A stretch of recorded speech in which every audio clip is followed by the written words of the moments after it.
రేవంత్ రెడ్డి గారికి ఇది మార్నింగ్ నాకు కొంచెం అర్లీ మార్నింగ్ 6:30 ఆ ప్రాంతంలో ఒక ఇన్ఫర్మేషన్ వచ్చింది. ఆ రిపోర్ట్లో ఏమున్నది ఏం కథ అంటే రేవంత్ రెడ్డికి ఒక క్లారిటీ పిక్చర్ ఇచ్చేసారంట ఏసీబీ అధికారులు. ఇది చాలా అత్యంత విశ్వసనీయ సమాచారం మిత్రులారా. ఒక పిక్చర్ ఇచ్చేసారంట.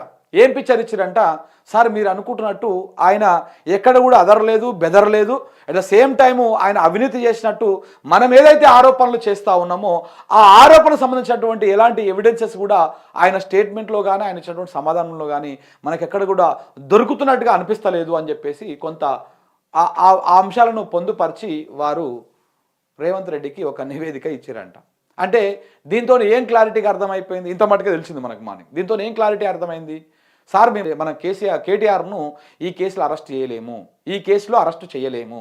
ఒకవేళ అరెస్టు గీయాల్సి వస్తే పైన ఈడీ అధికారులు ఉంటారు కదా, వాళ్ళు చేయొచ్చు. ఎందుకంటే వాళ్ళకి ఎలాంటి ఎవిడెన్స్ లేకపోయినా ఏమి లేకపోయినా అరెస్ట్ చేసినాక వాళ్ళు ఎవిడెన్స్ క్రియేట్ చేసే ప్రయత్నం చేస్తారు. మనం ఏసీబీకి మనకు అధికారం ఉండదు, మనం ఆధారాలు లేకుండా రేపటి నాడు కోర్టు మనకు మొట్టికాయలు వేస్తుంది అని చెప్పేసి ఆధారాలు లేకుండా మనం దాన్ని మూవ్ కాలేము.